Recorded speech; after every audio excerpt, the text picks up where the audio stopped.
जाणून बुजून फडणवीस आणि शिंदे डावं टाकायला लागलेत आणि मराठ्यांचं वाटोळं करायला लागले। शिंदेच्या सांगण्यावरून शिरसाटनं मराठ्यांचे प्रमाणपत्र रद्द केले। देवेंद्र फडणवीस आणि शिंदे या दोघांनी इतकं पाप मराठा समाजाच्या लेकराचं का डोक्यावर घेतलं आम्हाला कळायलाच तयार नाही। इतके का कोपलात, इतका का द्वेष तुम्हाला शिंदे आणि फडणवीसला मराठ्यांविषयी आलाय? तुम्ही षडयंत्र रचलं ना बावनकुळ्याच्या आणि शिरसाटच्या हाताने। तुम्हाला इतका तळतळाट लागणार आहे गोरगरिबांचा, तुम्ही लक्षात ठेवा। शिंदे आणि फडणवीस लय तळतळाट लागणार आहे तुम्हाला। संभ्रम गैरसमज मराठा समाजात असायचं कारण नाही। वेळेप्रसंगी डाव बघू काय टाकायचं। मी आहे ना, मी वेळेवरती बरोबर डाव टाकतो। चांगलं केलं नाही तुम्ही, एवढं लक्षात ठेवा दोघं पण, शिंदे आणि फडणवीस।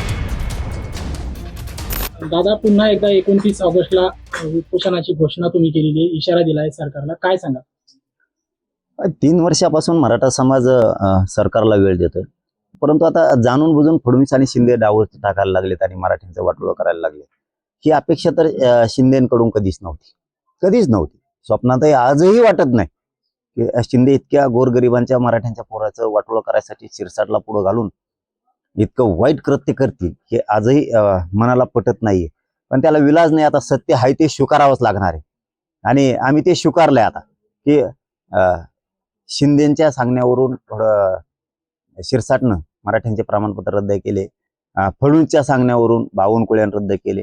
आता हे स्वीकारावंच लागणार आहे आणि आम्ही ते स्वीकारलंय आणि लढायची तयारी पण ठेवली आता की यांच्या विरोधात लढल्याशिवाय हे जमतच नाहीये। म्हणून 29 ऑगस्टला आता निर्णायक आंदोलन आंतरवालीत ठेवलंय आणि ते आंदोलन आंतरवालीतच होणार आहे।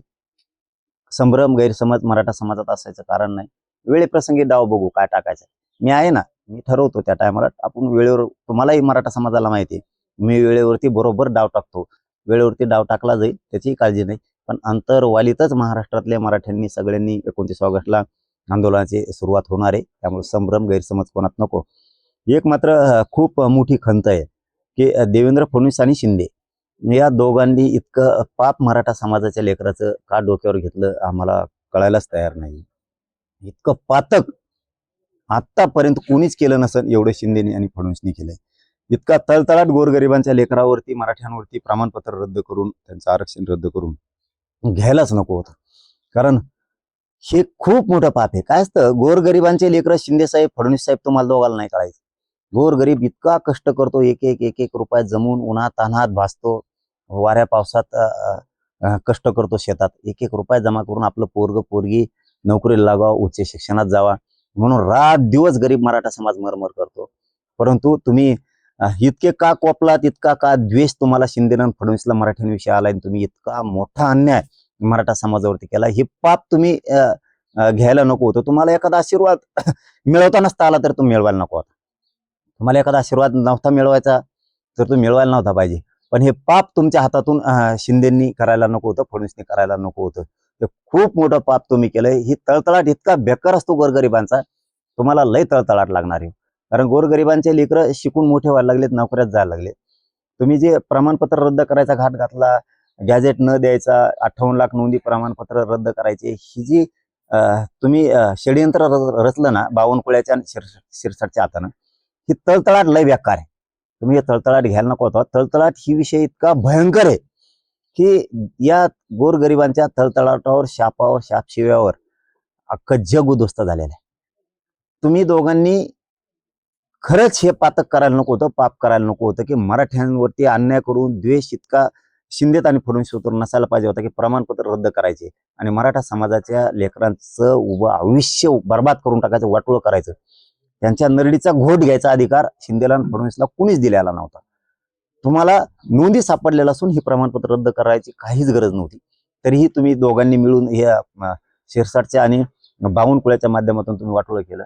तुम्हाला इतका तळतळाट लागणार आहे गोरगरिबांचा, तुम्ही लक्षात ठेवा। शिंदे आणि फडणवीस लय तळतळाट लागणार आहे तुम्हाला, कारण शिंदेकडून तर मराठ्यांना कधीच अपेक्षा नव्हती की इतका मोठा अन्याय तुमच्याकडून केला जाईल। तुम्ही भयंकर तळतळाट घ्यालात, त्या पापात कुणीच मरू नये, इतकं पातक करून कुणी मरू नये। परंतु आता तुम्ही माणसं असून सुद्धा तुमची माणुसकी मेली आणि तुम्ही मराठ्यांच्या भावना तुम्ही ओळखल्या नाहीत, तुम्ही आक्रोश ओळखला नाही। पण हेच मराठी येते की तुम्हाला राजवैभव मिळून दिलेले, आज त्याच मराठ्यांच्या लेकरांचा वाटोळ करून तुम्ही गोरगरीब मराठा समाजाचा तळतळाट घ्यायला, हे चांगलं केलं नाही तुम्ही, एवढं लक्षात ठेवा दोघं पण, शिंदे आणि फडणवीस। दादा, जर 28 पर्यंत सरकारनं काही निर्णय घेतले तर काय उपोषण कसं? त्यांनी हेच करायला पाहिजे होतं की शिंदेने आणि फडणवीसनी गोरगरीब लेकराच्या पाठीवून तोंडून हात फिरवण्याची जबाबदारी त्यांची. कारण हे मालक त्यांना केलंय, त्यांना सत्ता मराठ्यांनी दिली, गोरगरीब या राज्यातल्या जनतेनं दिली. मराठा समाजाच्या लेकराच्या तोंडून हात फिरवणं, पाठीवून हात फिरवणं ही त्यांची जबाबदारी. त्यांचे हात तोडणं, गोरगरिबांच्या पोरांचं, त्यांचं मुंडकं तोडून काढणं, त्यांचं भविष्य मोडून काढणं, त्यांच्यावरती अन्याय करणं ही जबाबदारी फडणवीस शिंदेवर नाहीये. परंतु या दोघांनी ह्या बावनकुळ्याचं आणि शिरसाटचं ऐकून का मराठ्यांचं वाटोळं केलं, इतका का अन्याय केला, हे कळायलाच तयार नाही. 29 ऑगस्टला तर मी यांना सोडत नाही आता, कारण हे सगळ्या राज्यातच खतखते आता यांच्याविषयी. इथं ना शेतकरी सुखी आहे, ना दलित मुस्लिम सुखी आहे, नाही इथं कोणी मायक्रो ओबीसी सुखी आहे, ना इथं बंजारा समाज सुखी आहे, ना इथं धनगर समाज सुखी आहे, ना इथं शेतकऱ्यांचे ना पिकाचे पैसे आलेत, ना मालाला भाव वाढलेत, ना इथं कर्जमाफी झाली नीट, का इथं ना अनुदान मिळालंय, ना कोणाचे पीक विमे मिळालेत, ना इथं नोकऱ्याला असणाऱ्यांचे नीट पगार होते. इथं सगळे कंत्राटी पद्धती आणली. 30,000 पगार असेल तर 15-15 हजारात लोक आहेत म्हणजे आमच्याकडे तुम्ही निघून जा. इथं निव्वळ अन्याय चाललाय. ना इथं एसटी ड्रायव्हरला पगार आहे, ना इथं सरकारी दवाखान्यातल्या डॉक्टर नर्सला पगार आहेत, ना इथं आश्रम शाळेतल्या मास्तराला पगार आहेत, ना शाळेतल्या मास्तराला आहेत, ना व्यवसाय करणाऱ्याला नीट करून देतेत. इथं काहीच नाही. कोणाच्या शेतातून रस्ता घालायचा असला की दुपारात घालतेत.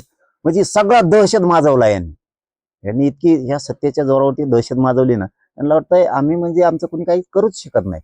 आता यांना कळत पुढं कसं असतंय.